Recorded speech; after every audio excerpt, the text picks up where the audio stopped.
the solution may not be affected. The stability of the solution is not affected with different values of the T. So that's how this one came to conclusion with this scheme. One, the mixed finite element methods, and then look at the error estimates. Then these are spline-based methods. Now in this study I'll be using splines, specifically cubic smoothing splines. So this is to reduce on the noise. Smoothing splines approximate, they put a certain cubic polynomial in a noisy data and then try to balance the fitness to that data and the noisiness or the quality of that data. So these are now studies which have been conducted in that direction. Release Togosan, there is Akran and Tariq. This is critic spline collocation. This one has done very many studies, even having cubic P splines, but I'm going to be looking at cubic moving splines. Then the problem statement, of course, when you go back here in the literature, and when I was reading through different papers, I noticed that when these solutions are being established, numerical schemes are established, then experiments are conducted, and they come to conclusion, like for instance, this, in this paper, they show the stability of that solution. But I noticed that this stability may not apply to different parameters in the equation, as we shall see the different parameters that we have. This stability that was studied, being studied after having the solution, is not having a backing that is theoretical. Here in this fractional literature, if I'm to look at a numerical scheme that is stable throughout, I need to have some theoretical way of proving that. And we shall see that how you intend to achieve that. So if I do that, if I achieve that, then I will have shown that my solution will be stable even when you change different parameters throughout, even when you have different mesh points, even when you have a fine grid or a grid that is not fine. Now that is here, and then now in some other papers, Akram, for instance, use critic spline collocation. Then there is another paper about extended cubic B splines, but I have not found the paper having cubic smoothing splines. And I would prefer cubic smoothing splines. When we look at their nature, we shall see the advantages that they have over these splines. This may be easier to compute, but the others have a proper property of smoothness, and they can easily change some parameters to make sure that they fit according to what you desire. Now this is how I come to the problem statement. The time fractional telegraph equation faces those challenges, critical challenges that I've mentioned some of them. There is advanced temporal solvers. Temporal solvers, I mean those who, when we look at the model, we shall see the part that has time, then persistently relies on low order discretization that is computationally inefficient for achieving the required accuracy, and those who apply high order method without, those who apply high order methods, they employ it, but they don't do the periodic stability analysis. Now, we prevent error bounds, and they also don't go on to prove the error bounds for their solutions. Now, this means that we cannot have a computationally efficient method that is theoretically sound for the equations that we develop at different points, because the equation, the parameters may vary depending on what you're trying to do.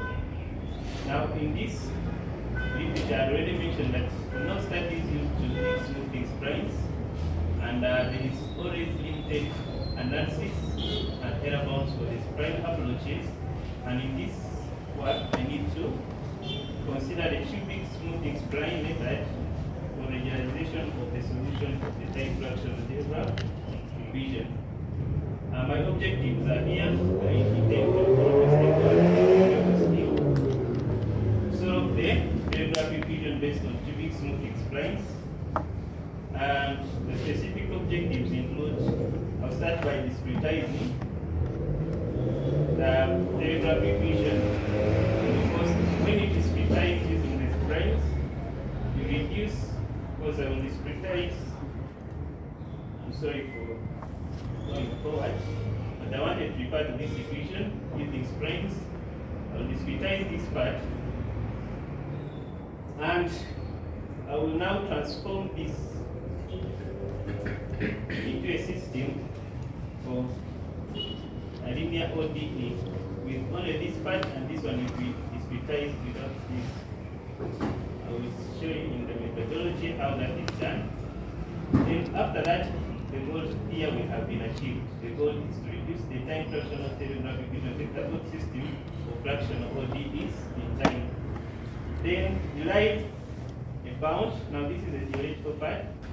Here in theory, when we want to show that this solution will not grow over time, making the model equals, we derive a bound in the norm, that operator matrix. This E2 alpha, this is the operator matrix. This combines the fractional power of 2 alpha and the fractional power of alpha.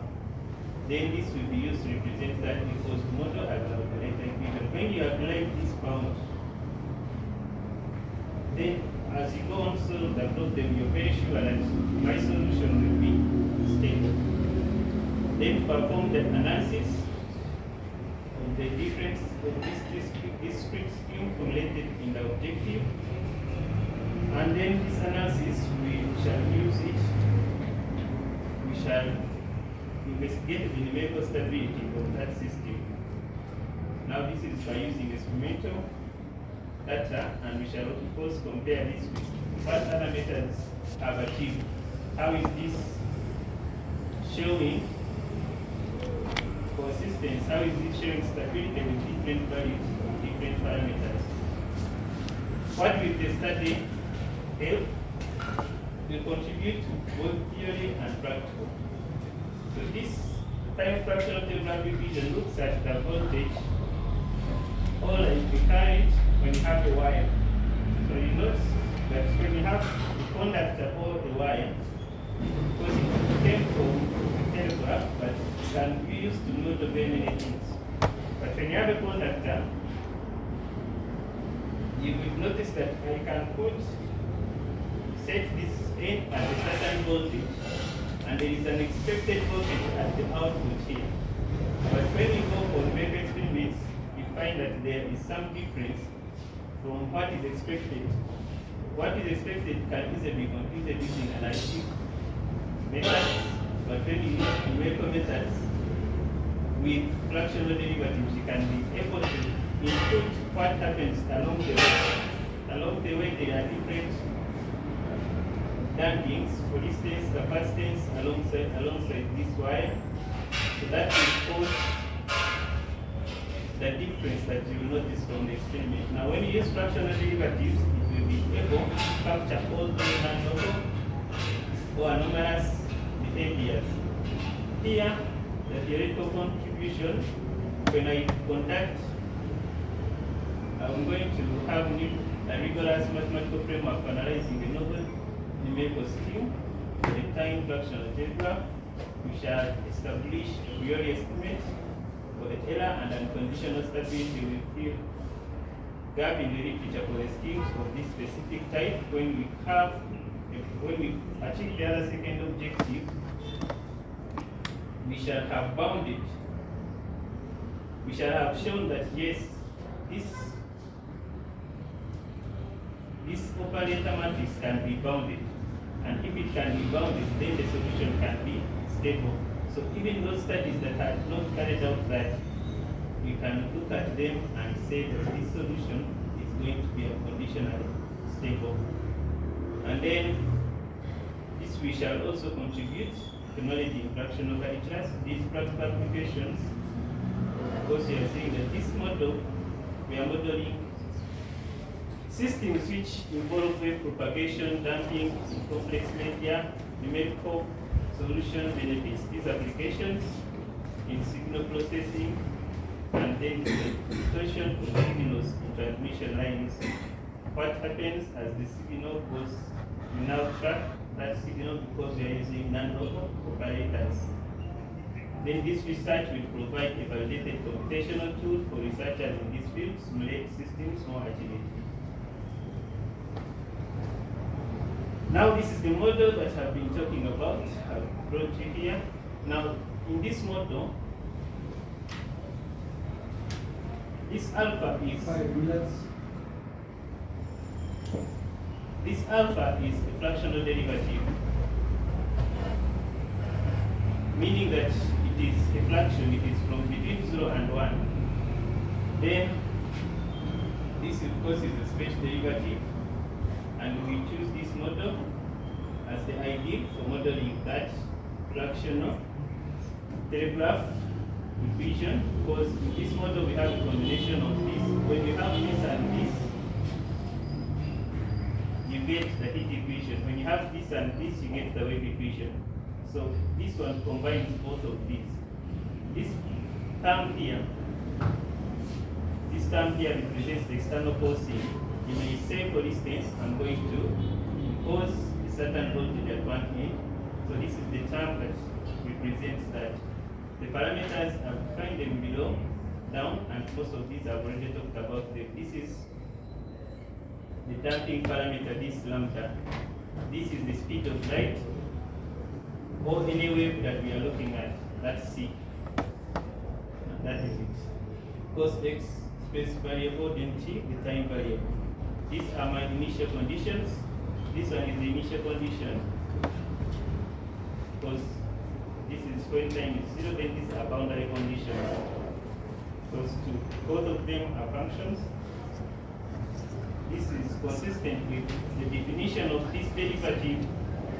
So that the definition of the derivative from the background of fractional calculus, this is a capital fractional derivative. This derivative has many definitions, but one that is more consistent with the work that I'm looking at is this, because when you use the different definition, then you use different boundary conditions. Now you find that what can we measure? At the while we can measure voltage. We cannot measure, it is harder to measure the flux. So these conditions much better with this definition, the capital fractional derivative.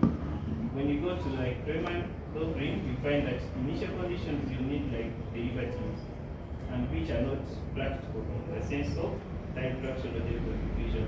These are terms that defined. The gamma function is well known. This is the nth derivative of this function u, x tau. Then this is a definition popular in fractional calculus. When you're defining the fractional derivative, you get the real number n, and then you depreciate it and integrate it. This is the capital fractional derivative. This is how it is defined, and then everything else is okay. Now these are the methods that I will use.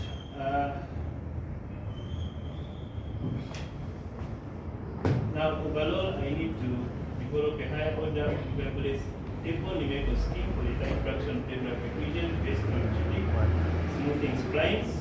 Then in my methodology, I will have 4 different key components. I will discretize space. I'll look at the operator, bound it so that I am in line with the theoretical proof of stability. Then I will discretize the design variables. Then after I have a fully discrete scheme, I will conduct stability and validation. And in discretizing, first of all, finding the spline. The spline is this function S. So this function here is the function that we deal with an approximate polynomial to trace out the data that is having many digits. So it may not necessarily pass there, but the error that it has is here. This term here, this is the exact value, and this is the value for the polynomial.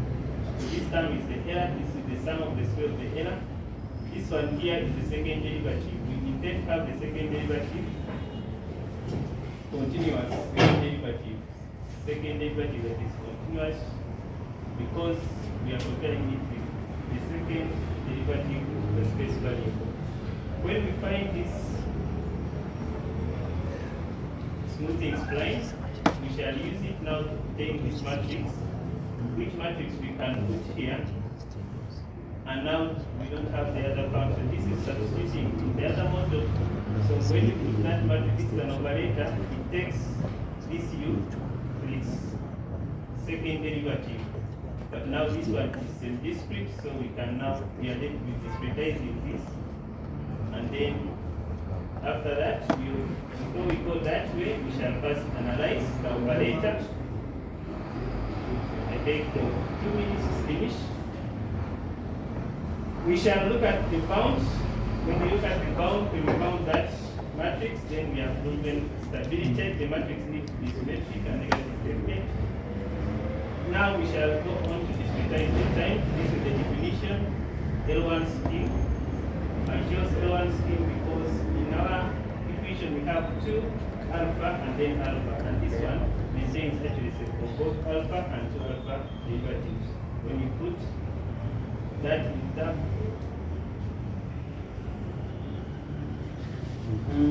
Now you talk against the okay.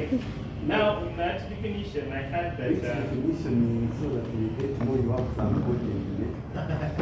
Okay, the derivatives, the fractional derivatives of power 2 alpha and alpha.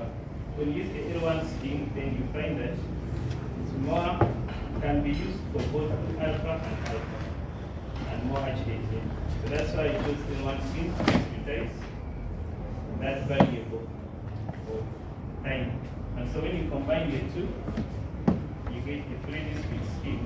Then you can run equal to with any given initial values, and then you test its results, and then this maybe we shall compare those in the validation stage with the results from other papers and see how stable our scheme will be. I had, of course, to present the time frame. I hope to finish by July. The budget, I have a small budget of 30 billion. July, you are saying you're going to finish in July. I'm going to try to finish. No, I will try to finish by May. What is there? You first wait and see. Because if you are planning July, then you are already planning to graduate the other year. No. So prepare what you have so that you won't be sure. With the ambition, I'm going to. Okay, I want to prepare my dissertation in April. Then have the evaluation done by end of May. So this is the budget. Here I have the notations, most of them are here. This function amplification factor we didn't see, but this one here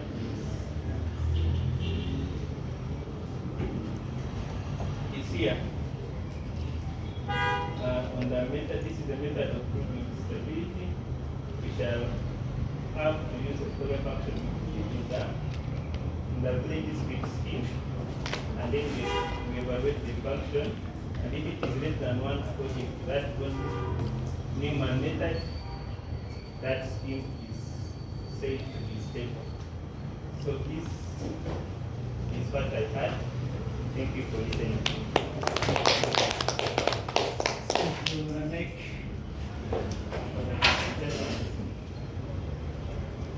allow me to begin with the comments. Questions? Yes, Mr. Sinobu? Yes, thank you, Mr. Lameka. Maybe to begin with the title.